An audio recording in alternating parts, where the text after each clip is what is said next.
Coming up, a standoff with Baxter Springs police ends with the deaths of 3 people. We've got a weather trend on our hands that's easy to get behind considering it's late March. However, we've also got thunderstorms to talk about. All the latest from the Skywatch Weather Center. And the 4 states lays to rest another fallen police officer. The 4 states' most watched news starts now.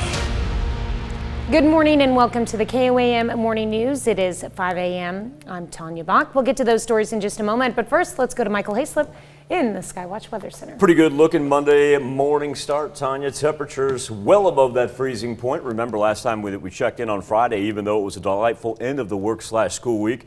Was a little chilly in the morning. At least now we're consistently anywhere from about 36 to 45 degrees. Right now 42 is what we have in Joplin, and eventually we're going to push up into the high 60s, if not the low 70s for today, with mostly sunny skies, as the cloud cover is a little bit scattered right now, but certainly very light, and no precipitation coming out of it. It is going to be a bit blustery today, elevating those fire concerns as it moves in from the east and eventually the southeast later on, feeding us those warm temperatures. We'll peak out here, like I said, high 60s, throw a 70 up every now and then with mostly sunny skies. Now, after a delightful looking Monday and most of Tuesday, however, is going to be a tad bit windier. We start to see the instability form Tuesday morning. Now, we're going to be dry for most of Tuesday. But then, as we approach sunset, here's where things get a little interesting. From the southwest, thunderstorms originate for Saturday night all the way into Wednesday morning. And we're going to find ourselves in the midst of that severe thunderstorm risk map, the 7-day forecast. Cooling off a little bit after the thunderstorms roll through from Wednesday into Thursday, but still not too bad. And got a chance for just a little bit of a wet week there with those rain chances Tuesday night all through Wednesday, dry off on Thursday, and then pick it back up Friday night into Saturday morning. All right, well, enjoy some great temperatures today, that's for sure. And for the most of tomorrow. Remember, that really not going to get the thunderstorms really kick in till after sunset. All right, sounds good. Thanks, Michael. 3 people are dead, including a 2-year-old child in Baxter Springs following an hours-long standoff with law enforcement. According to the Cherokee County Sheriff's Office, around 7:14 Saturday night, Baxter Springs police officers were called to 340 Wyandotte Avenue. Female caller told dispatch she needed help, and when officers arrived, the woman exited the home and a male shot and killed her. She has been identified as 27-year-old Taylor Shute. The shooter, 37-year-old Eli Crawford, went back into the home with their 2-year-old child. When Crawford returned to the home, he began shooting at law enforcement on the scene, which included Cherokee County Sheriff's deputies. As he continued to shoot at law enforcement, additional help was called in from the Kansas Highway Patrol, the KBI, and the Joplin SWAT team. Officials say the assault lasted nearly 3.5 hours before an officer was able to return fire. When officers entered the home, Eli and the child were found dead inside. The officer who returned fire has been placed on paid administrative leave per department protocol. The investigation is ongoing and is being led by the KBI. On Sunday, Banta officer Lane Burns was laid to rest in Carthage.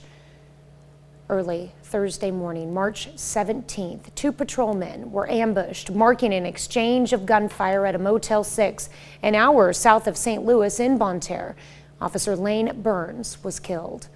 People lined the route to pay their final respects to Officer Burns. He is a Carthage native and Carthage High School graduate of 2009. City of Joplin is inviting the public to provide feedback on the city's solid waste master plan. The city says it's in its initial stages of developing the plan and wants residents' input to ensure its success. The discussions will include trash, recycling, and yard waste services in the city. Any informational open house will be held this Wednesday, April the 6th, on the 5th floor of City Hall in the council chambers. There are 2 times available, from 2 to 4 p.m. or from 5 to 7. Ronald McDonald House in Joplin helps families in need, which leads to a lot of people coming and going. It can be tough for workers there to keep up with all of the cleaning that has to be done. To help, staff members from the KCU Joplin campus stop by to help clean as part of the school's Health House project. McDonald House is about family-centered care And so that understanding that role that Ronald McDonald House and its programs actually play in the role of medical students is a tremendous asset to us. This was also a chance for the staff members to learn about the charity and what they do. Pittsburgh State students hosted an educational prevention event for domestic violence. The event, titled "Silence is Violence," educated people on what healthy relationships actually look like versus unhealthy or abusive relationships. Students heard from a variety of speakers on ways to notice the signs. I hope that people just take something away from it and start that conversation within their friend group or start that conversation within their family. Learn to talk to your children about it, you know. Help them realize this is what an unhealthy relationship is. This is what, okay, this isn't right. Participants also learned self-defense from a local dojo, heard from a victim's advocate, as well as a local detective, and we'll feature more on this event in our next half hour. Pittsburgh Parks and Rec Department hosted the first kids garage sale event of the year. Kids and families were able to sell items and learn important life and customer service skills. One pair out selling lemonade with strawberry boba was Rebecca Patcher and Skylar Stevens, who are paired together as part of Kansas Big Brothers Big Sisters. Patcher says it's a valuable experience. So originally we saw that it was a kids sale and we thought it would be perfect for them to come out, and the money that we make is going to be put towards another activity that we can do with them. And they've just been having a great time, but they're also learning skills at the same time. How do you ask them when they walk by? What do you say? Excuse me. What do you ask them? Do you want some lemonade? Do you want some lemonade? Of course I'd like some lemonade. Thank you, Skylar. Skylar says his favorite part of the day was making the lemonade. All right. Neosho High School gave students a chance to practice their interview skills through a new program. New Caps allows students to work with the community to explore career paths. On Friday, students participated in mock speed interviews with local businesses. This just has an amazing opportunity to work with them. That way I can help understand what I want to do rather than spend like thousands of dollars in college, and just know whenever I get in the get-go and figure out what I want to do. This is Neosho High School's second year running the New Caps program. Well, today is National Something on a Stick Day. Now, before you go just putting anything on a stick, remember this is a food holiday, so be creative and have fun with your food choices. Possibilities run from the good old-fashioned popsicle to everyone's carnival favorite, the corn dog. Or consider the possibilities you have with kebabs. It's perfect weather for grilling, so why not put together a tasty combination of meats and veggies, or even a fresh fruit kebab? Whether it's fresh and healthy or breaded and deep fried, menu choices are broad and plentiful for National Something on a Stick Day. It's 5:07. I grew up in Texas and go to the state fair. We'll put anything on a stick. Fry it, stick it and fry it. Fried Oreos, we got it. And not only that, we'll serve it on a stick. Yes, we will. All right, temperatures right now, not too bad. It's a little bit chilly in certain places where we're as low as 36 and 37 in Nevada and Fort Scott, respectively. But then you dip down to the south. We've already got 45 in Miami. Let's roll 42 in Chanute. The weather trend, though, is looking great for today. Mostly sunny skies up into the high 60s, low 70s. A little bit blustery. We're going to pick up about 15, 20 miles per hour this afternoon. And then most of Tuesday looking great as well. But remember, Tuesday night, as we get past sunset and get closer to Wednesday morning, thunderstorms kicking in. We'll break down what to look for here in just a little bit, Tanya, because we're going to run the gamut. Chance for some flooding, some high winds, also slight chance for some hail. All right, thanks, Michael. That's a look at this morning's top stories in weather in our first 7 minutes. Coming up on the KOAM Morning News, college baseball season is in full swing and Pitt State is off to a red-hot start. Could they keep up the momentum against Fort Hays State? We find out in sports. Plus, Joplin sees the end of an era as a beloved restaurant closes its doors to the public after almost 50 years. And summertime is just around the corner. We've got 3 easy ways for you to get back in summertime shape. Looking for those bikini bobs, right? And we're watching the KOAM Morning News. More real news in the morning. We'll be right back. Pitt State baseball team 12-3 in MIAA play this season. Another conference win up for grabs over the weekend. Pitt State closing out a series against Fort Hays State. Gorillas have dominated the series so far, winning 14-1 and 10-5, in the finale. Down by 2 until Cruz Aranda singles up the middle. Here comes Jordan Maxson with the run. Later in the 5th tie game, Garrett McGowan in the shallow left. Good enough to get down. Mason Hartman coming home. Hartman in there safely. Next batter, Maxson. That's going to bring McGowan in. Now the Gorillas are up 4-2. Now later, Fort Hays retakes the lead 5-4. But Hartman with the bases loaded, talk about good eye right there. That takes some guts. Bases loaded walk brings in the tying run, and with the bases still loaded, McGowan clear them all the way to the right field wall. Unloads the bases. A double for McGowan. Jordan Mendenhall finishes the job with the save, and Pitt State wins this thing 8-5, the final. Missouri Southern finishing up a series with Emporia State. Southern won the first 2 games, but in the finale fall 3-2. It was in 10 innings. Lions took a 2-0 lead in the 5th off an error and an RBI single from Henry Kusiak, but the Hornets come back to tie it up and then win it with a walk-off single in the 10th. Southern now 9-7 in conference play. The outdoor track and field season now underway, and on Friday the MIAA released the coaches poll. Here's how the rankings are shaken out. On the men's side, no surprise here, unanimous decision. It's Pittsburgh State at the top spot. Gorillas the defending outdoor champs and have won 7 of the last MIAA outdoor championships. Missouri Southern ties for 2nd place. Last year the men finished as runners-up to Pittsburgh State. Gorillas lock up first on the women's side as well. In 2021, Pitt State women finished 3rd at the outdoor championships. And now this year, they've won 5 of the last 6, lead the MIAA with 12 total outdoor titles. Also, just last month, they won the MIAA indoor championship. Missouri Southern women are picked to finish 5th. On Sunday, Elite 8 action wrapped up in the NCAA men's basketball tournament. Kansas Jayhawks hit the floor in the first game. Kansas against Miami, fighting for a spot in the Final Four. First half, Christian Brown throws down the one-handed dunk. But it was a rough one for KU in the first. Cameron McGusty, pull-up jumper. Hurricanes had a 6-point lead at the half. KU erased that deficit 2 minutes into the second half, including David McCormick with the rebound, the bucket, and the foul. Ochai Agbaji misses the layup, no problem. Kicked back out to him for a second chance 3. Agbaji had 18 last night. Kansas leads by double digits and 3 minutes left to go. Remy Martin and Mitch Lightfoot. Kansas just blows open the doors in the second half and ends up winning this thing and advancing to New Orleans. Final score 76-50.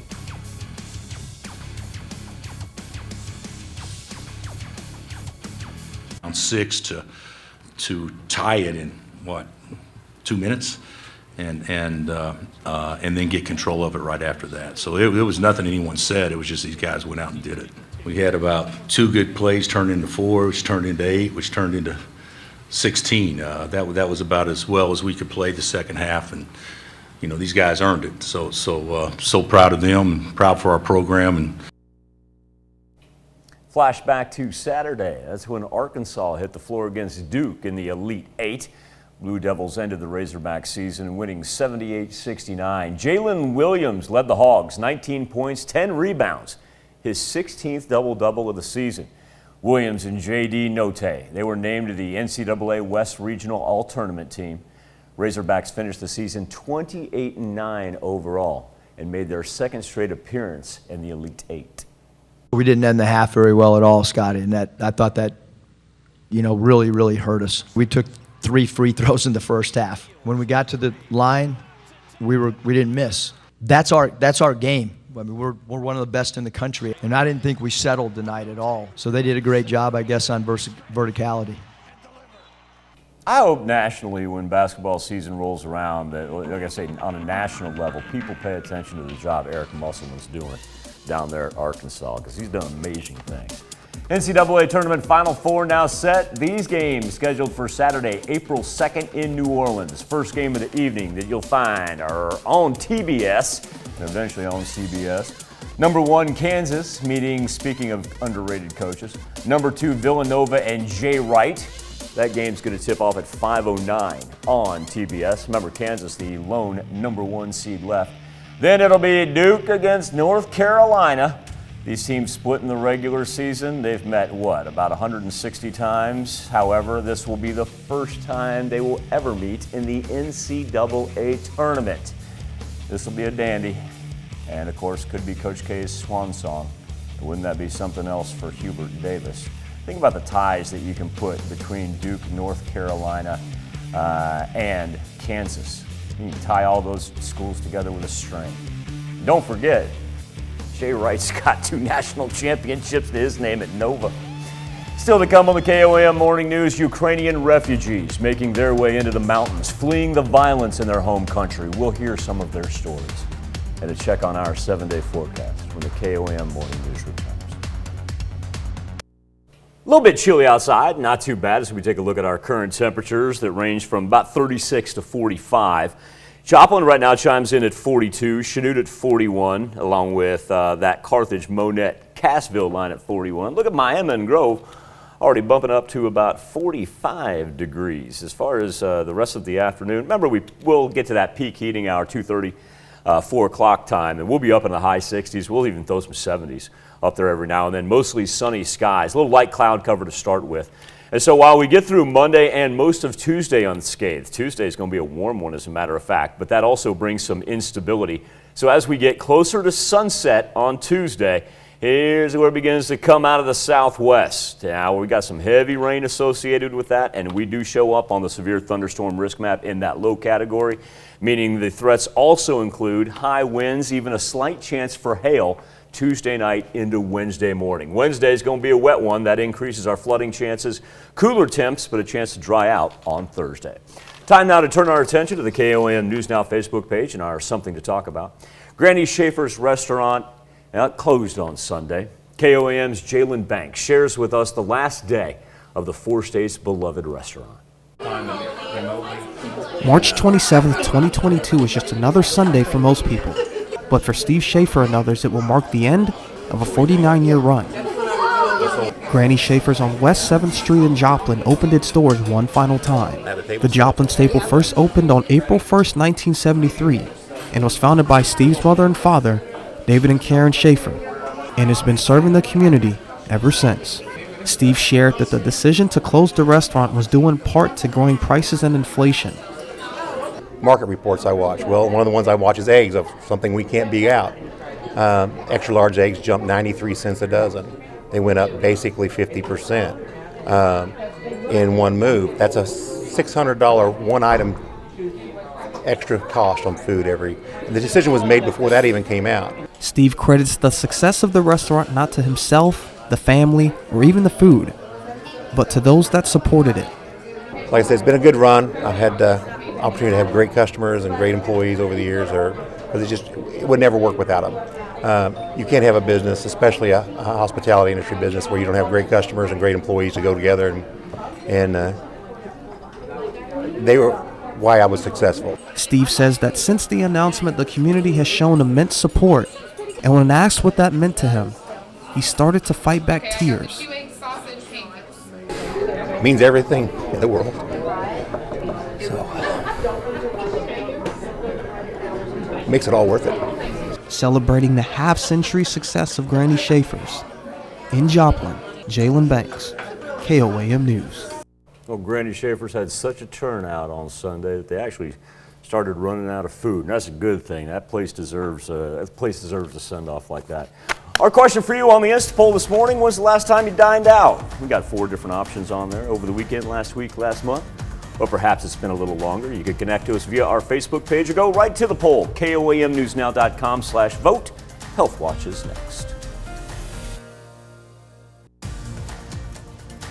Topping Health Watch this morning: in less than 3 months, it'll be the official start of summer. And if you're hoping to get fit before then, a dietitian says there are simple ways to lose weight without the fad diets. Mandy Gaither has more on what to do right now to reach your goals.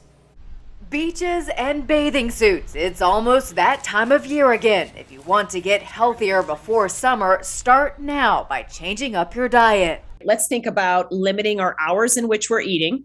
Let's think about eating more fiber, more plants, less hyperpalatable foods, less processed foods. Kristen Kirkpatrick, a registered dietitian with Cleveland Clinic, says fad diets aren't the way to go. There's no way to stick to them over the long haul. Instead, try intermittent fasting. You'll only eat during a certain time frame, such as between 10 a.m. and 6 p.m. She says other diets that work, the Mediterranean diet, which includes healthy foods like whole grains, fruits, veggies, and seafood, as well as the DASH diet, rich in veggies, fruits, whole grains, low-fat or fat-free dairy products, fish, poultry, beans, and nuts. You can also cut back on calories by listening to your body. Am I hungry right now, or am I looking to feed emotion? Am I just dehydrated? So really taking the time from a mindfulness perspective of, am I feeling true hunger? But I'm gonna eat until I no longer feel that hunger, which means eating slow, chewing more, taking out distractions, and being able to stop before I feel that feeling of fullness. Kirkpatrick says not to focus on a timeline for weight loss. Instead, celebrate milestones along the way.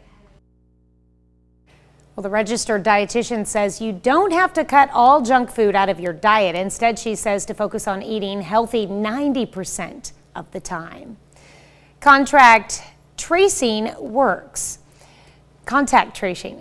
According to a new study just published on Friday, researchers estimate contact tracing reduced COVID-19 cases in the U.S. by an estimated 21% in late 2020 as vaccines were first becoming available. The study was published in the medical journal JAMA Network Open and used hospitalization data and estimates to predict contact tracing prevented more than 1 million COVID-19 cases and up to about 33,000 hospitalizations over the course of just 2 months. Drinking coffee may do your ticker good. According to research published Thursday, having 2 or 3 cups of coffee per day appears to lower a person's chance of falling victim to heart disease and heart failure. The findings were based on data from UK Biobank, which included information on more than 500,000 people during a 10-year period. Researchers say they're not sure if caffeine is the main factor for the apparent health benefits, saying there are numerous other compounds in coffee that could play a role. That's a look at some of today's top health stories. You're watching the KOAM Morning News. We'll be right back. Coming up, a standoff with Baxter Springs police ends with the deaths of 3 people. Pretty mild Monday start. Now we're starting to see a little warmth creep in from the south. Great looking Monday. Thunderstorm Tuesday. The latest from the Skywatch Weather Center. And the 4 states lays to rest another fallen police officer. The 4 states' most watched news starts now. Good morning and welcome to the KOAM Morning News. It is 5:32. I'm Tanya Bach. We'll get to those stories in just a moment, but first, we've got another beautiful day ahead of us. Very quiet over 7th and Rangeline, Tanya. Just how we like to start off a work week. What to watch for? As far as what we've got this week, warm weather for today and tomorrow. Windy conditions do mean elevated fire risks, especially for today. Now, Tuesday night, we got some thunderstorms kicking in, and that's going to carry us all the way into Wednesday. We're starting to see the color contour of the map begin to turn that little lighter bluer than the darker blue, showing us that the warmth is already moving in from the south right there. 42 in Joplin, 41 in Chanute, and we've got a trio of 41s running from Carthage down to Cassville. Miami and Grove consistently our warm point so far on this Monday, all the way up to 45. We've got some light cloud cover. Shouldn't obscure sunrise, however. Should be absolutely beautiful, and eventually, as this clears off, mostly sunny skies for our Monday. That elevated fire risk, though, we're starting to see the winds pick up down here to the southeast, and while it feeds us the warmer temperatures, also going to come in about 15 to 20 miles per hour. Be very, very dry today. Our weather trend going to kick us up into the high 60s. We'll certainly see some low 70s as well. And then we lock in for Tuesday because While Tuesday afternoon is going to be even warmer than what we'll experience today, we see the instability begin to arise Tuesday and eventually down to the south right there. After a little scattered raindrop or two, we pick up serious thunderstorm activity after sunset on Tuesday, carries us into Wednesday. Bands of heavy rain, also high wind, and even a slight chance for some hail. That's why we find ourselves in that low category on the severe thunderstorm risk map. Pretty much encompasses all of the 4 states right there as it moves off to the north. 7-day forecast, cooler temps on the backside of it as we'll drop down to the 50s on Thursday.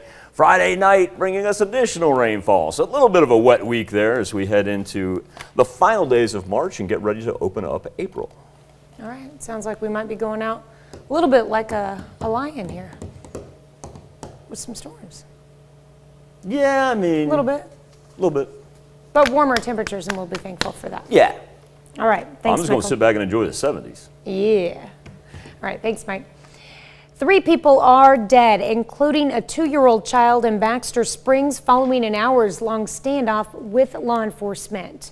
According to the Cherokee County Sheriff's Office, around 7:14 Saturday night, Baxter Springs police officers were called to 340 Wyandotte Avenue. Female caller told dispatch she needed help, and when officers arrived, the woman exited the home and a male shot and killed her. She has been identified as 27-year-old Taylor Shute.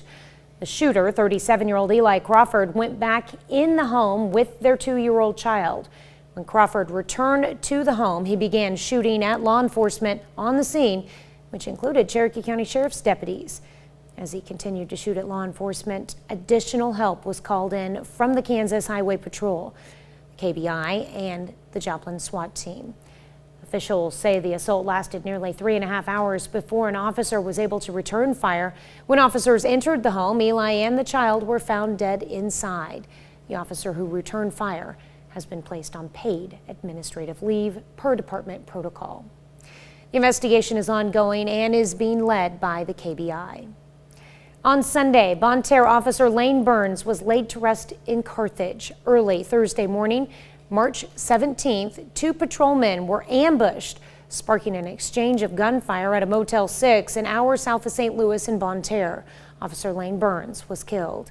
People lined the route to pay their final respects to Officer Burns. He is a Carthage native and a Carthage High School 2009 graduate.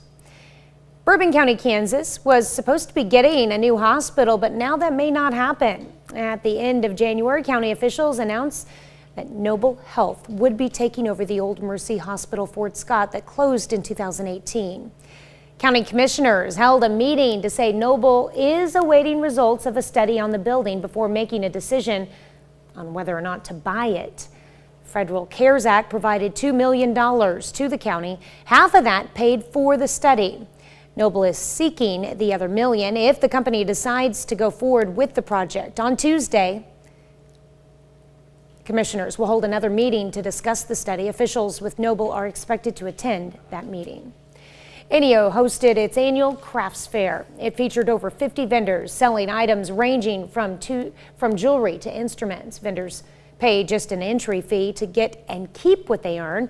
Entry fees, however, go towards opportunities for students such as scholarships, study abroad trips, and more. Here being in Northeast Oklahoma, we don't always get a lot of visitors, so it's nice when we can have people from all over the 4 states come in. This event has really benefited students over the years because the funds raised go directly to support student opportunities on campus. 12 students will be able to go on study abroad trips thanks to Saturday's fair. Ronald McDonald House in Joplin helps families in need, which leads to a lot of people coming and going. It can be tough for workers there to keep up with all of the cleaning that has to be done. To help, staff members from the KCU Joplin campus stopped by to help clean as part of the school's Health House project. Ronald McDonald House is about family-centered care, and so that understanding that role that Ronald McDonald House and its programs actually play in the role of medical students is a tremendous asset to us. This was also a chance for the staff members to learn about the charity and what they do. Here's Michael with a look at your forecast. Sunrise at 7:09 on this March the 28th. Work up into the 40s here relatively quickly. In some places, we're already sitting mid-40s. And look at that, by noon, approaching 60 degrees in this afternoon. up around 70. We will notice we're going to have to fight a little bit of wind today. Elevated fire risk as it moves in from the south-southeast, gusting in excess of 20 miles per hour. Do not forget that while we are in store for nice weather today and warm weather tomorrow, Tuesday, we see the instability begin to bubble up, even when it's light and scattered for early evening. After sunset, that's when the thunderstorms kick in earnest. Carry us all the way into Wednesday morning. Wednesday morning, a little bit interesting there. We'll get the thunder, the lightning, heavy rain, and high wind as well. All right, thanks, Michael. This morning, we are discussing dining out. Granny Schaefer's has been a part of Joplin for almost 50 years. It was founded by David and Karen Schaefer back on April 1st, 1973. But yesterday marked another historic day for this beloved restaurant. Granny Schaefer's served the community one last time. The day proved to be a bittersweet one for Steve Schaefer, the son of David and Karen. He says the tough decision to close the doors came down in part to growing prices and inflation. But he also looked back fondly at the restaurant's success as the community came out one last time to show their love and support. A love and support he was clearly moved by. I guess they sold so much they started running out of food. Yeah, it was a great time. Our question for you specifically, when is the last time you dined out? It was a popular thing to do this weekend, as a matter of fact, as 54% of our respondents, now 58%. Flips on a dime like that. Great thing about the Insta poll. Ron loves that. 61% now over the weekend. Yeah, we just seem to be climbing there. It's a very popular weekend event. Our other choices, last week chimes in at 31%, last month 0%, and even longer than that comes in at 6%. Take part each and every morning, KOAMnewsnow.com/vote. Also connect to us via our Facebook page. Sounds good. And that's a look at our top news stories. Coming up this half hour in the KOAM Morning News, our own Bronte Sorotsky covered a domestic violence workshop hosted by Pitt State over the weekend. She's going to give us the details. Plus, Pope Francis says it's time for humanity to abolish war. We'll have the latest. You're watching the KOAM Morning News. More real news in the morning. We'll be right back. Topping a World Watch, CNN meets with Ukrainian refugees who escaped the deadly Russian shelling by fleeing into the mountains. Salma Albadaziz reports their stories from Slavsko, Ukraine. Nestled deep in the Carpathian Mountains, far from the bombs and bullets, lies the idyllic ski resort of Slavsko, with plenty of room for those fleeing violence to find solace in the slopes. Many hotels have opened their doors to displaced families, some at no cost or discounted rates.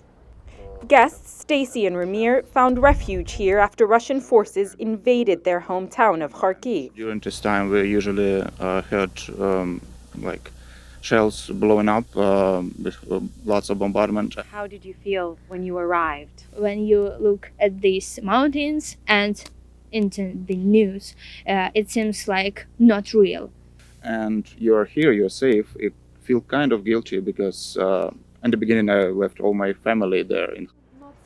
After a terrifying week, mom and daughter finally squeezed onto a train out of embattled Kyiv.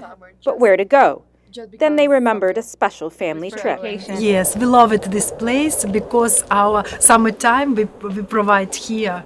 So you had good memories here? Good memory. We have good memory. We had good memory in this place.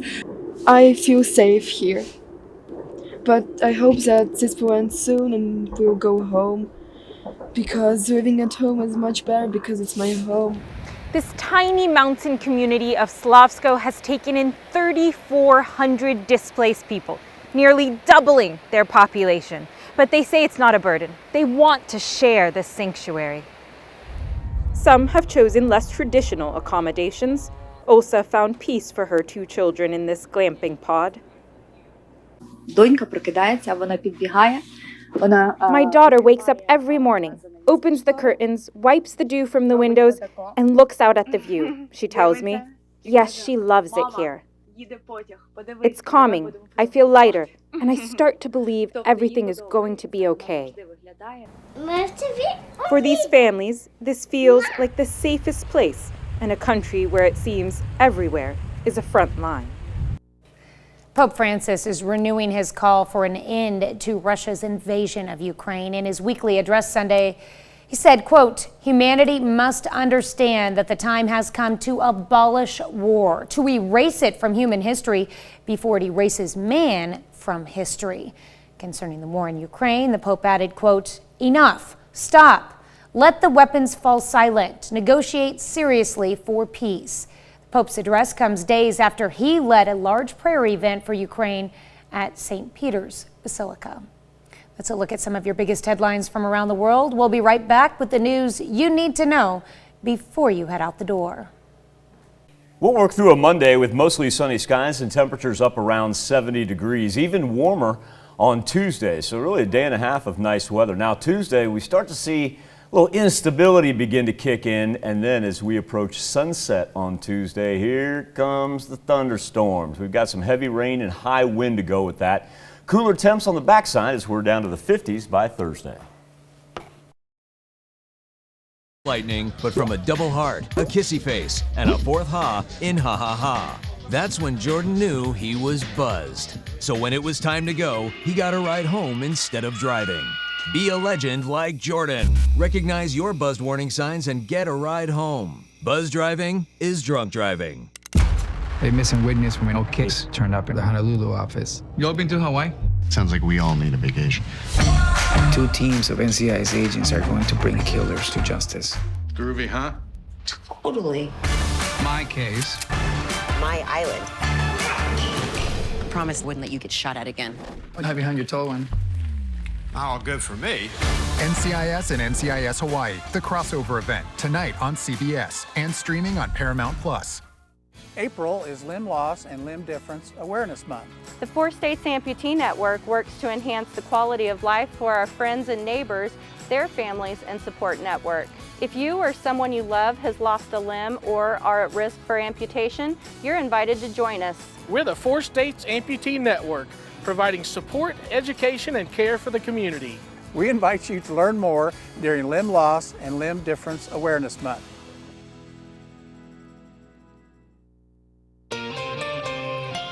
Here's a check of today's top headlines, the news you need to know before you head out the door. On Sunday, Banta officer Lane Burns was laid to rest in Carthage.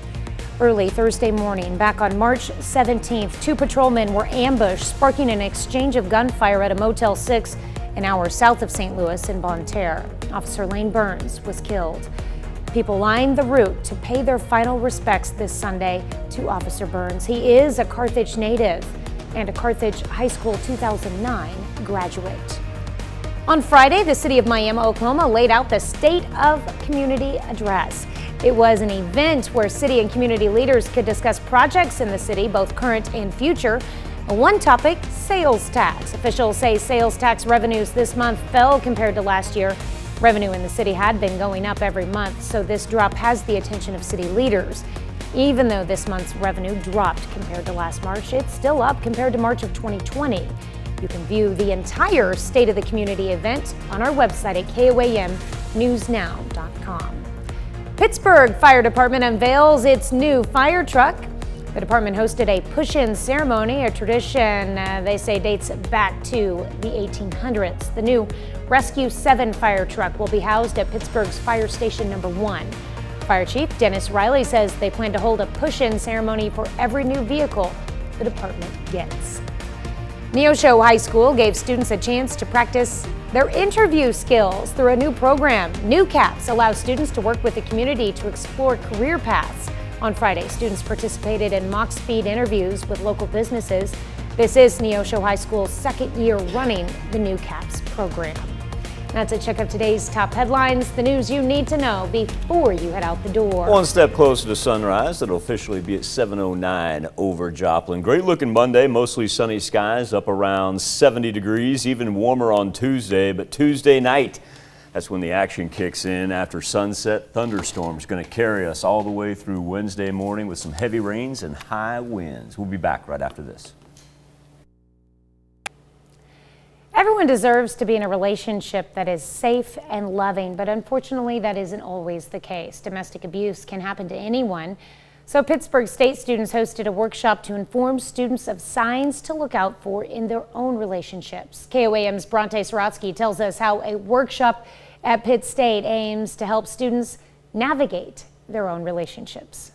Silence promotes violence, so Pittsburgh State is bringing awareness to domestic abuse and getting victims the help they need.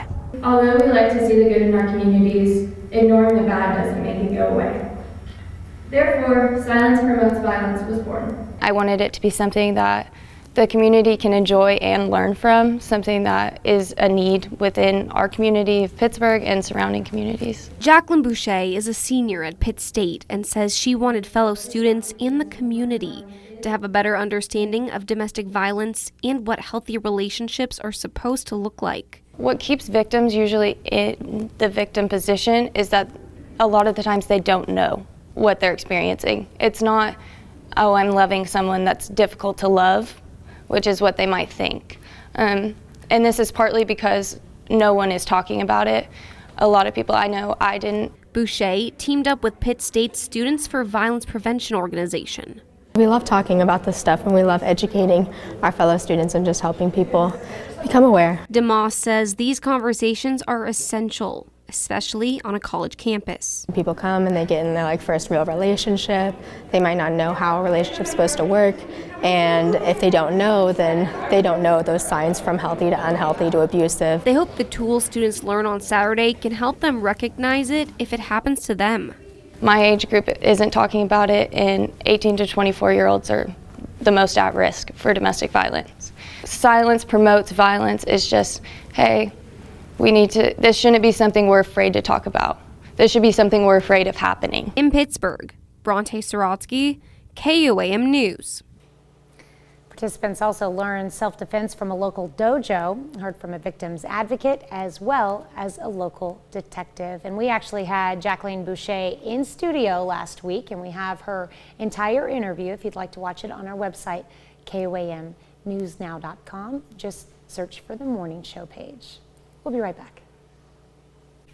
Haven't had a whole lot of movement in our temperatures, still sitting in between 36 and 45 degrees. That'll change, of course, after we hit sunrise at 7:09. Going to be a delightful start to our Monday. We're going to have plenty of sunshine, just a little light cloud cover right now, but we'll warm up pretty quick, get up around 60 degrees by the noon hour, top out high 60s, low 70s. You will notice those panels, though, talking about the wind. It'll work in from the southeast, gusts at 20 to 25 miles per hour. And that's why we've got some elevated fire conditions for today. And we're going to change our tune quickly from elevated fire conditions on Monday to Tuesday. We start to see a little scattered rainfall, nothing big, all the way up in the 70s on Tuesday. Then Tuesday night, here we get the action started. Thunderstorms work in from the southwest, going to carry us with some heavy rain, some high winds as well, even a slight chance for some hail. And then after that, cooler temperatures on the backside of it, down to the 50s. Coming up here in just a little bit after the break, let's break down our severe thunderstorm risk map, see exactly where we fall when we return right after this.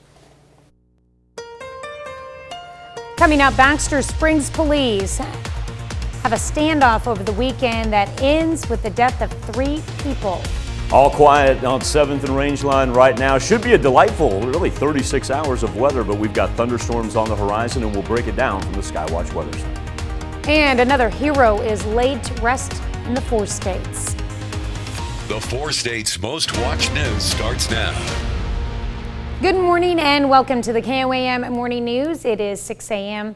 I'm Tanya Buck. We'll get to those stories in just a moment. But first, let's go to Michael Hayslip, who's prepping us for a beautiful day. Old 7th and Range Line looking like Fermi's Paradox right now. If they're out there, where are they? I'd say it has been quiet as can be. Here's an idea of what we're watching as we head into a new week. Warm weather for both Monday and Tuesday, windy conditions for both those days, elevated fire concerns, especially for Monday. Now, we do have some Gulf moisture that's beginning to work in, and combo that with the warmer temperatures Tuesday night, thunderstorm activity with that instability. That's going to take us from Tuesday all the way into Wednesday. Chance for some flooding with the extreme amount of rain that we'll see at times, high winds, and also a slight chance for some hail. Our temperatures beginning to warm up from the south. Now we're seeing Anderson and Neosho join that 40-degree mark, along with Joplin that's been consistently at 42. Little dip in Monette and Cassville where it's down to 39, and Chanute and Neodesha have been right there at 39 as well. A little light cloud cover. The heaviest clouds, though, already departing out to the east. We'll end up with mostly sunny skies with sunrise officially here at 7:09. While our wind comes in from the east right now, we're starting to pick up just down here south of I-44, getting to that blue area. That's about 10 to 15 miles per hour. And as it moves in from the southeast, combo that with the sunshine, high 60s, if not low 70s later on this afternoon. Then we jump into Tuesday, because Tuesday afternoon is going to be warm. But bottom left-hand portion of your screen, here comes the thunderstorms. Really got to wait till we get past sunset on Tuesday, and then the action kicks in. Here's the heavy rain accompanied with that high wind as it rolls from the southwest, more so to the north than to the northeast, and that's reflected on the severe thunderstorm risk map as we see that low category stretch really from central Oklahoma through us all the way up to the Iowa, Missouri, and Kansas, Nebraska state lines. So good old-fashioned Midwestern thunderstorms. After that, cooler temperatures arrive on Thursday, only in the 50s right there. And then, Tanya, we're not done. Friday night, back at it. So a little bit of a wet weekend there. One of those weeks where, yeah, we talk about fire weather today and finish it off with a good 3 days of rain on the panels. All right, well, sounds like at least we're in a good couple of days here before the rain starts, so we'll enjoy it while it lasts. Like I said, we got 2 great afternoons coming at us with great temperatures. All right, sounds good. Thanks, Michael. Well, 3 people are dead, including a 2-year-old child in Baxter Springs, following an hours-long standoff with law enforcement. According to the Cherokee County Sheriff's Office, around 7:14 Saturday night, Baxter Springs police officers were called to 340 Wyandotte Avenue. The female caller told dispatch she needed help. When officers arrived, the woman exited the home and a male shot and killed her. She has been identified as 27-year-old Taylor Shute. The shooter, 37-year-old Eli Crawford, went back in the home with their 2-year-old child. When Crawford returned to the home, he began shooting at law enforcement on the scene, which included Cherokee County Sheriff's deputies. As he continued to shoot at law enforcement, additional help was called in from the Kansas Highway Patrol, Kansas Bureau of Investigation, and the Joplin SWAT team. Officials say the assault lasted nearly 3.5 hours before an officer was able to return fire. When officers entered the home, Eli and the child were found dead inside. The officer who returned fire has been placed on paid administrative leave per department protocol. The investigation is ongoing and is being led by the KBI. Around 5:40 Friday night, Barton County Sheriff's deputies responded to a shooting in Liberal. A man at the home near Ingersoll and Walser called 911 saying he had been shot. The victim was transported to an area hospital by helicopter for treatment. Officials say they do have a person of interest who left the scene, and they have not released the name of the victim or the person of interest at this time.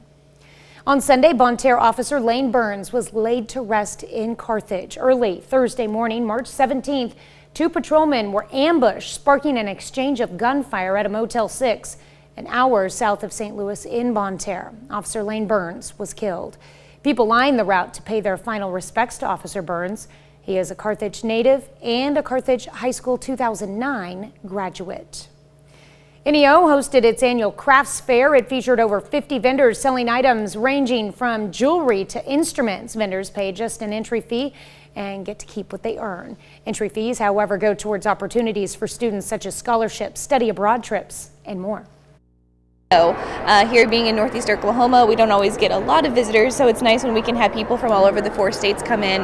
This event has really benefited students over the years because the funds raised go directly to support student opportunities on campus. Pittsburgh Parks and Rec Department hosted the first kids garage sale event of the year. Kids and families were able to sell items and learn important life and customer service skills. One pair out selling lemonade with strawberry boba was Rebecca Patcher and Skylar Stevens, who are paired together as part of the Kansas Big Brothers Big Sisters. Patcher says it's a valuable experience.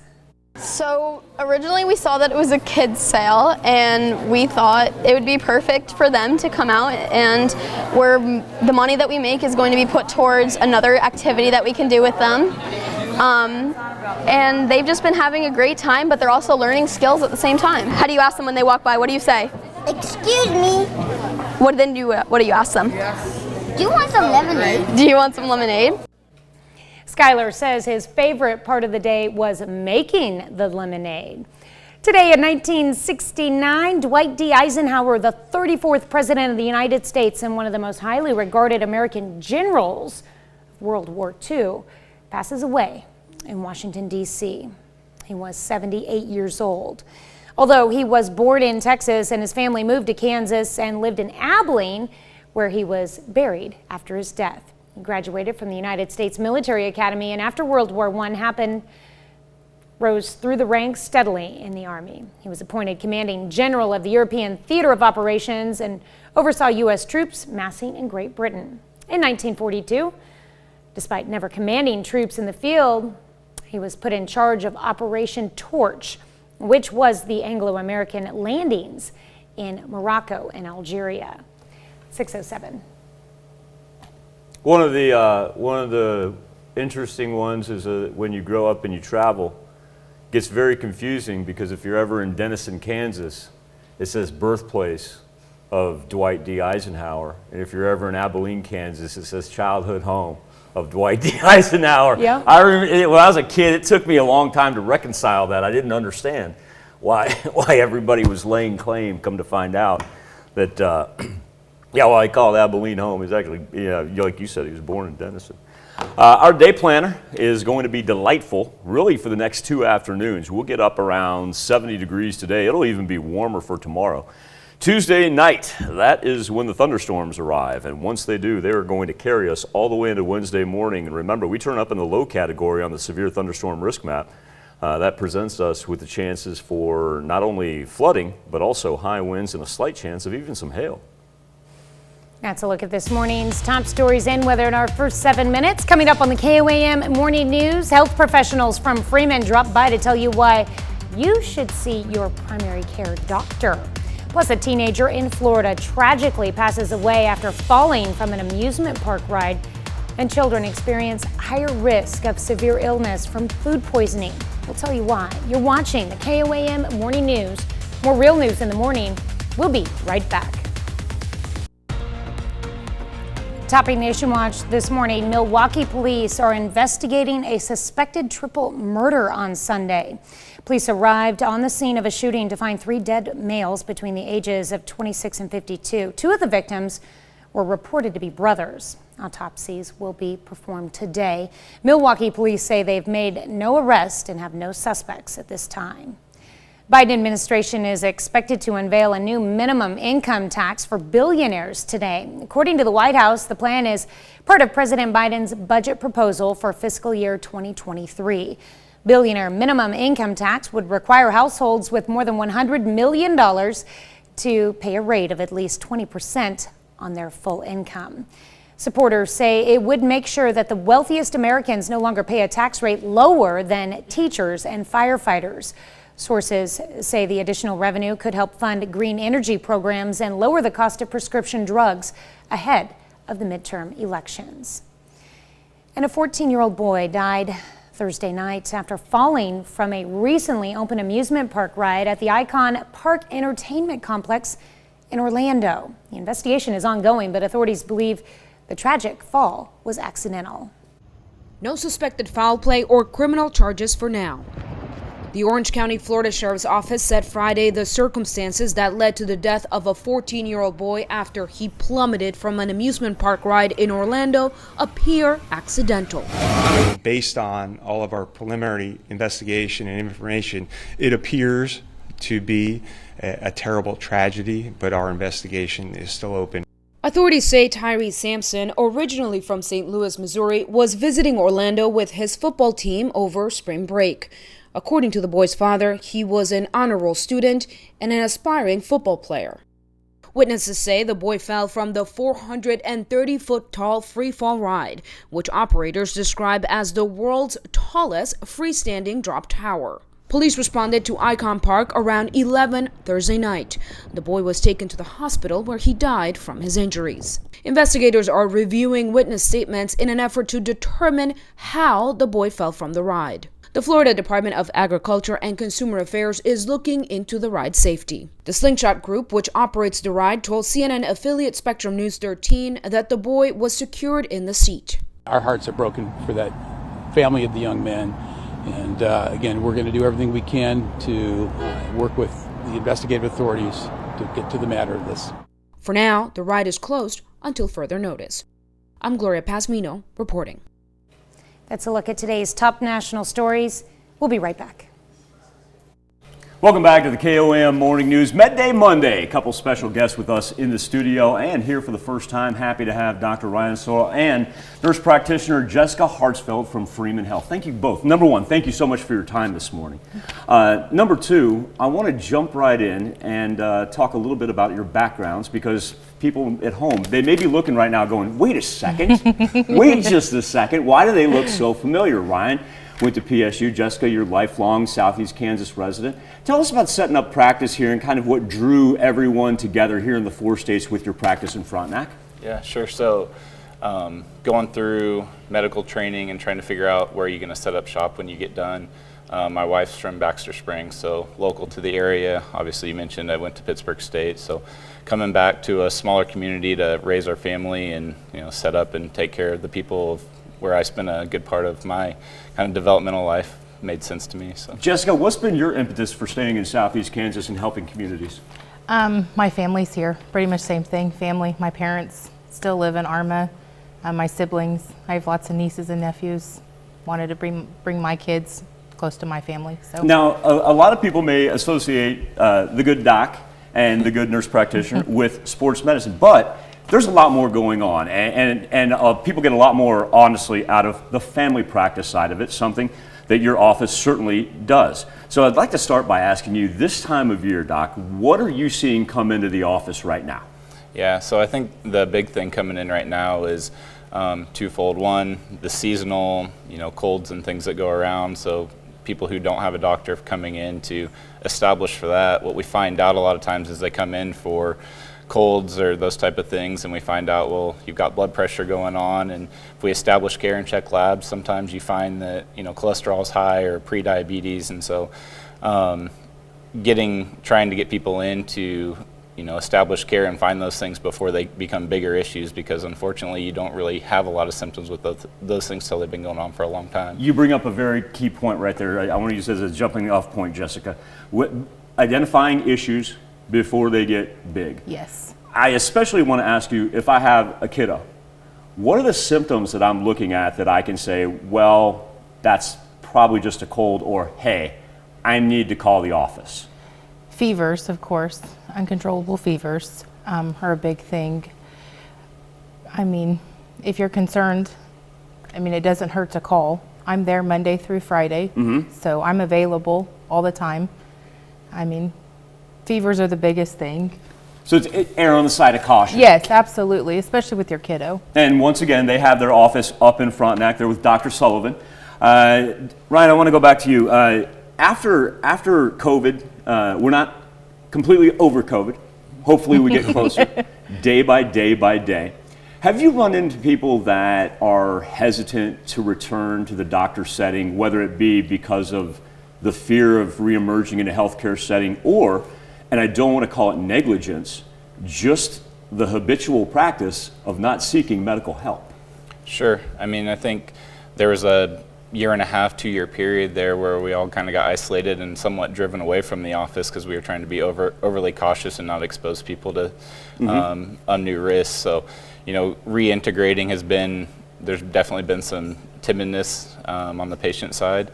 And we've taken all the precautions that we can, and I think, like you mentioned, through vaccinations, and people have maybe had it at this point, so exposure risks are a little bit less now, and trying to get back in and get yourself taken care of where you maybe haven't checked in for a couple years, and how's my health doing, both mental wellness as well as rechecking labs, checking blood pressure, get back on track and kind of get going again. And Jessica, from your standpoint as a nurse, if I could take you back 2.5 years ago and insert you into that office with that patient compared to where it is now, what are some of the precautions that the healthcare industry, and particularly your office in Frontenac, has gone through to make sure that that setting is not only safe for the patients, but also too for everybody who works there? Well, like you said, vaccinations. Of course, we wear masks, we clean properly. It's a little hard for me to tell because I just started in the family practice clinic, so I'm new to this side. But you've been in this healthcare setting. I have Some been of the in- drastic I've- changes yes. that you've seen are probably going to be taking place everywhere. Yeah. How big of a change has that been for you, job responsibility wise? It's been pretty big. Just, I mean, of course you always, patient comes first, regardless of everything. So, I mean, standard practice in the hospital or in the office setting, it's the same. You're just being a little extra careful this time around. Doc, when it comes down to encouraging people, hey, let's get back on the horse there and make sure that we're getting those routine checkups, whether it be an annual physical or whether it be, oh my gosh, it's been 2 years just since I've been to a doctor. How do you encourage people to do that? Sure. I think companies and insurance companies have done a job to kind of help us out a little bit. There's incentives for a lot of workplaces and through your insurance plans to help with premiums and kickbacks, which has driven a lot of people in that maybe otherwise wouldn't have come in. The other is if we catch things early, it's a lot easier to deal with and get ahead of, as opposed to, sitting and playing catch up on the back end that, well, I've been putting this off and this hasn't been right for a couple of years. Well, now we're playing a lot more catch up, a lot more workup to do. If we catch things early, it's a whole lot easier to get ahead of it. And so I hope that assuages everybody's fears when it comes back to getting and making those annual appointments that really are necessary. And once again, Doc, contact information and how we can get a hold of you and Jessica at your Frontenac office. Sure. So our primary address, again, is in Frontenac on Willard off of the highway. What used to be the Sullivan Midwest Internal Medicine Clinic is now the Internal Medicine and Family Practice Clinic. So join forces there. Internet searches are easy to get a hold of either of us and find phone numbers and addresses. Dr. Ryan Sorrell and nurse practitioner Jessica Harsfeld, I want to thank you so much for joining us. And remember, even though you may think sports medicine, I really do want to emphasize the fact that they do family medicine as well. You can set that up, take yourself, take your significant other, take your kiddos to them. Doc, nurse practitioner Harsfeld, I greatly appreciate your time this morning. Thanks for having us. All right, you can find more on this interview at KOAMNewsNow.com, and we'll be back with more KOAM Morning News right after this. Topping Health Watch this morning, more than 80% of all Americans ages 5 and up having received at least one dose of a coronavirus vaccine. It's good news considering cases, hospitalizations, and deaths continue falling. But if the country were to face a new surge in cases, health officials say we may not find out in time to help prevent the spread. Sal Giangrasso reports. New COVID-19 hospitalizations and cases continue declining nationwide, with the number of average weekly cases now hovering around 27,000, according to the CDC. We've also seen a reduction in demand for testing and vaccination. Those are some of the reasons Dane County, the second largest in Wisconsin, is one of many across the country preparing to close its coronavirus vaccine and testing site. But medical officials say as more people turn to at-home rapid tests instead of going to facilities like this, the government is not able to get accurate data on the number of new positive cases, and health officials warn this could make it harder to catch future surges fast enough.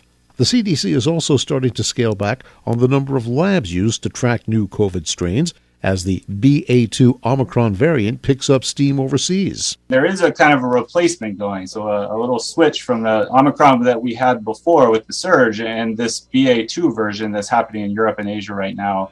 And so it is overtaking here. It's just that the cases have stayed low despite that switch. Meantime, scientists are examining a new process to eliminate vaccine waste. Withdrawing of pharmaceuticals and vaccines allows to preserve the very sensitive and complex structure of active ingredients for long-term storage and shipping without refrigeration. But freeze drying is expensive and requires a lot of energy. Researchers say their hope is to try and make it faster and cheaper. Well, during the coronavirus pandemic, many people did not seek treatment for strokes in hospitals. According to Canadian researchers, the first year of the pandemic resulted in a substantial increase of stroke deaths at home. Public health professionals urge people to get emergency care at hospitals, even in the midst of a pandemic. Children are more likely to battle severe illness as a result of food poisoning, and the American Academy of Pediatrics offers some safety tips for at-home meals. In addition to proper hygiene and sanitary cooking environments, Doctors say it's important to ensure all food is thoroughly cooked, carefully examine canned and jarred foods for possible bacteria contamination, and do not leave prepared food out at room temperature for more than 2 hours. Half of all women experience false positive mammogram results after a decade of annual screenings. Researchers at UC Davis say women who undergo mammograms every other year face a lower chance of seeing a false positive result. Older women are also less likely to get a false positive result. Let's look at some of today's top health stories. You're watching the KOAM Morning News. Temperature is going to be up into the 70s later on today. Go high 60s, low 70s. Go mid 70s tomorrow, though. You'll also notice the PM thunderstorm activity. That'll kick in Tuesday, really get started after sunset. Thunder, lightning, and some heavy rain carry us into Wednesday morning. Cooler temps than on Thursday. Be back with more KOM Morning News right after this. Coming up, a standoff with Baxter Springs police ends with the deaths of 3 people. Mild March Monday morning, but thunderstorms by the time we get to the middle of the week. We'll have the latest from the Skywatch weather center. And another hero is laid to rest in the 4 states. The 4 states' most watched news starts now. Good morning and welcome to the KOAM Morning News. It is 6:31. I'm Tanya Buck. We'll get to those stories in just a moment. But first, let's go to Michael Hayslip in the Skywatch Weather Center. Now we're starting to pick up a little action over 7th and Range Line as the intersection begins to bustle in anticipation of what's going to be a delightful Monday morning and Monday afternoon. As a matter of fact, let's go ahead and call it warm weather for this time of year for both Monday and Tuesday. Tad bit windy with elevated fire risks. Now Tuesday night, that's when the thunderstorms arrive and carry us through Wednesday. We're looking at flooding, high winds, and slight chance of some hail with cooler temps behind the storm system, and then more rain for the weekend. Our temperatures haven't had a whole lot of movement right now. Joplin's been kind of stuck at 42. We've seen a drop in Miami and Grove that were at 45 previously. We've seen an increase out in Chanute and Iola. So you're just kind of jockeying back and forth here, awaiting sunrise. It'll be here at 7:09. The clouds have really broken up here in the last, say about 15-20 minutes as everything moves off to the east, and we remain on the dry side and the breezy side as we'll gust from 20 to 25 miles per hour later on this afternoon. At the same point, that will also lift our temperatures up around, say 70 degrees, not only for today, but also for tomorrow as well. So as a matter of fact, on Tuesday, we'll go mid-70s. That'll be delightful, but you'll also notice on Tuesday, little spots of green begin to pop up, and then as we get into Tuesday night, here it comes. Good thunderstorms arrive from the southwest, feeding us the thunder and the lightning. 7-day forecast shows you that as it lasts for most of Wednesday, cools down after that as well. Highs of only in the 50s there on Thursday. All right. Well, 3 people are dead, including a 2-year-old child in Baxter Springs, following an hours-long standoff with law enforcement. According to the Cherokee County Sheriff's Office, around 7:14 Saturday night, Baxter Springs police officers were called to 340 Wyandotte Avenue. The female caller told dispatch she needed help. When officers arrived, the woman exited the home and a male shot and killed her. She has been identified as 27-year-old Taylor Shute. The shooter, 37-year-old Eli Crawford, went back in the home with their 2-year-old child. When Crawford returned to the home, he began shooting at law enforcement on the scene, which included Cherokee County Sheriff's deputies. As he continued to shoot at law enforcement, additional help was called in from the Kansas Highway Patrol and the Kansas Bureau of Investigation and the Joplin SWAT team. Officials say the assault lasted nearly 3.5 hours before an officer was able to return fire. And when officers entered the home, Eli and the child were found dead inside. The officer who returned fire has been placed on paid administrative leave per department protocol. The investigation is ongoing and is being led by the KBI. Around 5:40 Friday night, Barton County Sheriff's deputies respond to a shooting in Liberal. A man at a home near Ingersoll and Walser called 911 saying he'd been shot. The victim was transported to an area hospital by helicopter for treatment. Officials say they do have a person of interest who left the scene, and they have not released the name of the victim or that person of interest at this time.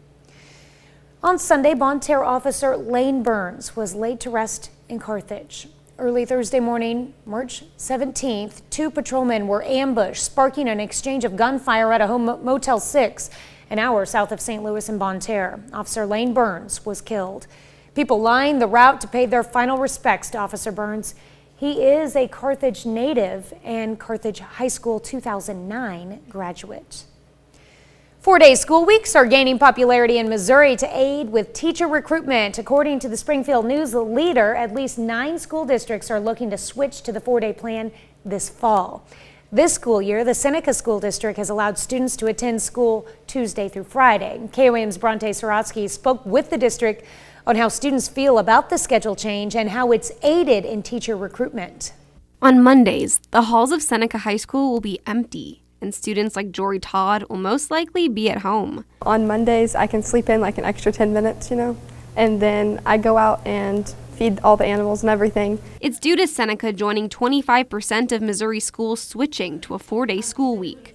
Todd says the change in schedule has given her more time to enjoy her weekend and to pursue the activities she loves. For one, it does give my brain a brain break. So you're not doing school the whole time. Cameron Fox, a junior at Seneca High School, says the extra day has helped her earn extra cash. You get an extra day, and then mine is mainly from work. Like most of them come in like right after school, and with me I can like have more of a break before I go into work and then get more hours, obviously. Students say the extra day gives them more time for schoolwork and to pursue other interests. And administrators say it helps them out too. Just coming into this school year, after we announced the 4-day school week, our applications were greatly increased, and our principals had said that they felt like they had a deeper candidate pool to choose from. Seneca's superintendent says it's all to give students the resources they need. And that's teachers, that's custodians, that's cooks, that's secretaries, that's principals, and that's the best resource. I mean, we've got a lot of technology right now, but that's not the best resource to help kids learn. It's having great people in the building around them. And with 30 extra minutes being added to the school day, students are actually in school more than when they followed a 5-day school week. In Seneca, Bronte Sorotsky, KOAM News. Seneca's superintendent says another benefit of the 4-day week has been using some Mondays to make up for snow days. Today, back in 1948, Bob Irsay, the owner of the Colts, moves the team from Baltimore to Indianapolis. He did this without any sort of public announcements and hired movers to pack up the team's offices in Owing Mills, Maryland in the middle of the night while Baltimore slept. Irsay gained ownership of the Colts in 1972 when he traded his ownership in the Los Angeles Rams with Carol Rosenblum. The Colts were an integral part of the community, working and living among the people of Boston. That all changed when Irsay gained ownership. It got so bad that even John Elway, future Hall of Fame quarterback, refused to report to the team, which caused him to be traded to Denver. 1984. Well. Yeah. I just read the script and it said 1948. 1980 is the 1984. Switch those two numbers. Midnight Massacre of 1984. The interesting thing about Bob Irsay, well, other things about the Irsay family, but the interesting thing about Bob Irsay himself is that the way he came to own the Baltimore Colts, he traded them, traded for them. Traded the Los Angeles Rams for them. Can you imagine that being done with ownership groups today? Hey, you want my team and I'll take your team? Just a straight over trade? That's how it worked. Were there any perks and stuff involved in that? That's how the Irsay family came to own the Colts, no matter what city they were in. They traded the Los Angeles Rams for them. You have a better office than mine. I want yours. Truly amazing. Truly amazing. Impeach Irsay. It's great. Yeah, it's always been an interesting family. 1984. Not 48. 84. That's when they moved. For those of you that are old enough to remember that, it's a pretty amazing story. Waking up and being like, what? There's no Baltimore Colts anymore? You were like 6. No, I was not. I was older than that. And on the backside of that, you have to remember that Art Modell would move the Cleveland Browns in the middle of the night out of Cleveland and take them to Baltimore. Loaded up the packing vans, rolled out. How's the weather looking? Oh, after 7:09, we'll have sunshine. There you go. Getting closer. Yeah, we can get there. All right, that's a look at our top news stories. Coming up this half hour in the KOAM Morning News, Elon Musk says he's going to consider his own social media platform after he throws out some claims that Twitter is muffling his free speech. Plus, going out to eat is something many of us do. It's easier and sometimes even cheaper. Really? Today we want to know, how often do you go out to eat? We'll let you weigh in. We'll be right back. In Consumer Watch this morning, various outlets report search giant Google is removing the option of purchasing movies and TV shows on the Google Play app. When the change takes effect in May, you will have to use the Google TV app instead. According to a company support page, Google TV offers users the same experience they're accustomed to, and that includes new releases, rentals, deals, and recommendations. As for content users that they've already bought, it will all be accessible in the Google TV app. Also, you can still use Google Play credit and gift cards on Google TV. Apps, games, and books will remain available on Google Play. Stocks were mixed to close out last week. On Friday, the Dow gained 153 points, the Nasdaq fell 22, and the S&P 500 rose 22. President Biden is expected to propose a minimum 20% tax on households worth more than $100 million today. That's just 0.01% of Americans. White House Budget Office says it would slash the budget deficit by more than $1 trillion over the next decade. The proposal is likely to face some opposition in Congress. Well, nearly 50,000 grocery workers in Central and Southern California are ready to go on strike if union negotiations stall.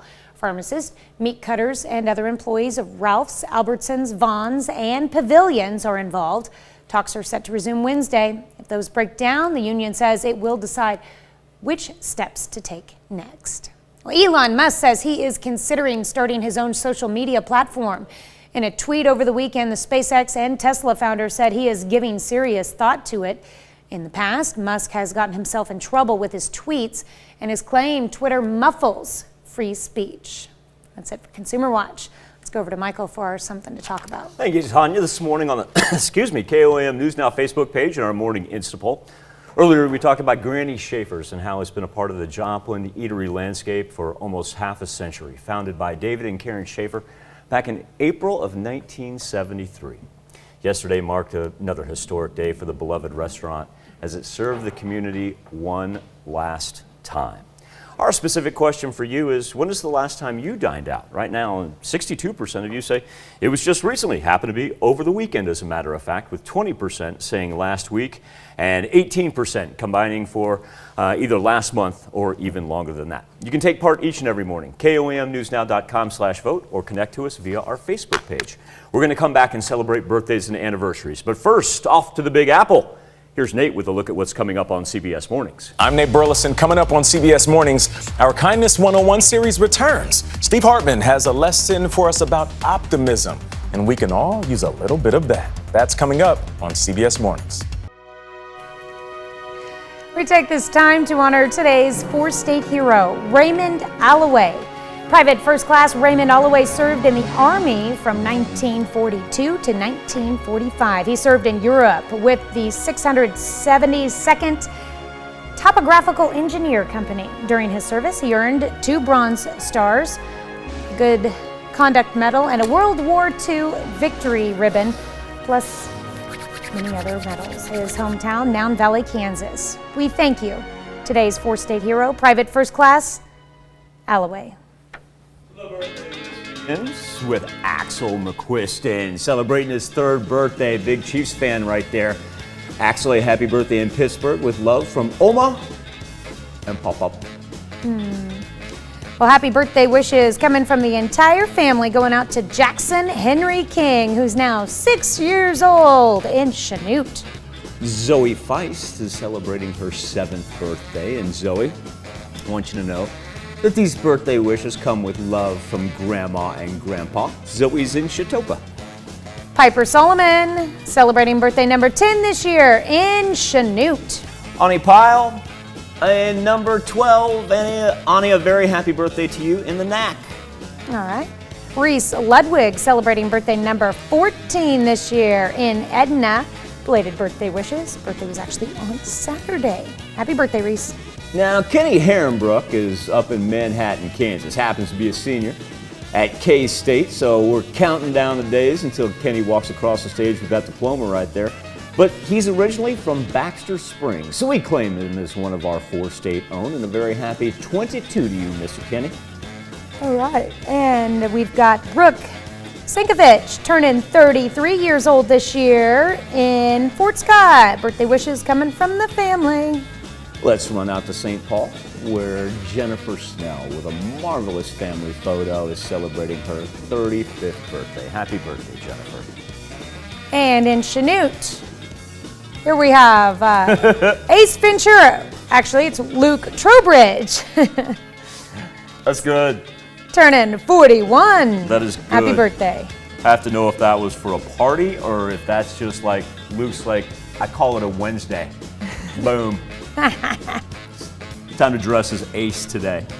Kenny White celebrating an 80th birthday. Mr. White, I want you to have a marvelous birthday, sir. He's in Scammon. All right, now in Altamont, turning 83. It's time to celebrate for Donna Triber. Edward Banta is celebrating his 94th birthday. Now, that wonderful woman on his right, that is his wife Dorma, and they have been married for 73 years. Mr. Banta, I want you to know that these birthday wishes come with love from the entire family as he celebrates in Golden City with Dorma. Edward celebrates with Dorma in Golden City. All right. And Rick Atkinson celebrating another year wiser. Rick is in Baxter Springs. But if Rick is celebrating, that also means Hannah Zom, his daughter, is celebrating as well. You want to get to the bottom of why we don't have a picture for this next one?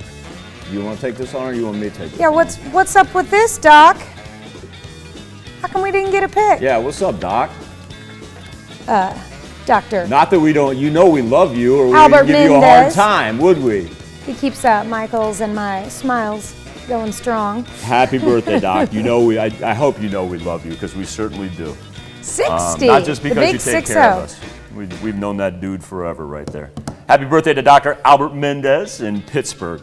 Robert Wells had a birthday over the weekend, and Robert, we would not forget it. A happy birthday to you in Baxter Springs. And let's stay in Baxter, where Jess Strecker celebrating number 70. Happy birthday to Jess. And Sherry Adams finishes off our list. And Sherry, I want you to know that this birthday wish comes with love from your entire family. She's turning 61 in Arma. A happy birthday and happy anniversary to all. That's where you can send them into. Now here's Tanya Bach with a very important birthday announcement. That's right. You can be a part of the KOAM Birthday Club. All you have to do is go to our website and sign up. And once you do, you'll get special deals from local businesses. Go to KOAMnewsnow.com and sign up for the KOAM Birthday Club today. Coming up when we transition to the KOAM Morning News on Fox 14, the latest on what happened at the Oscars. If you missed this, there are reports that say that that was not a setup, that really happened. We won't tell you why and the fallout from it when we transition over to the KOAM Morning News on Fox 14.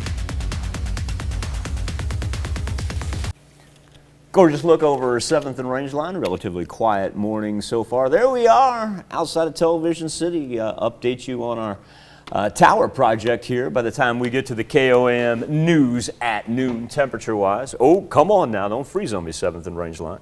Haven't had a whole lot of movement as of yet. We still have, we got 14 minutes till sunrise, as we'll call that at 7:09 over Joplin. Then, with the skies beginning to clear out, look at that. Even the clouds are just about gone. We're going to be able to push up into the high 60s, if not 70s, for this afternoon. Even warmer on Tuesday.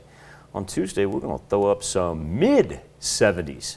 Now, as Tuesday progresses, the instability increases. And so as we approach sunset Tuesday, here we roll as the thunderstorms come through all night long into Wednesday morning, providing us with thunder, lightning, some high winds, even the slight chance, Tanya, for some hail. All right. Sounds like we got a lot going on with the weather this week. Enjoy the start of it, though. Be a tad bit busy here by the time we get Tuesday night. Yep. All right. Well, coming up today at noon, we're making what chicken? Yep, that's what it's called. What chicken in the Mr. Food Test Kitchen. Of course, your morning news continues on KOM. CBS Mornings coming up next. St. Peter's Cinderella run in the NCAA basketball tournament comes to an end. We'll take a look at the teams that did advance to the Final Four, including the only #1 seed remaining, the Kansas Jayhawks.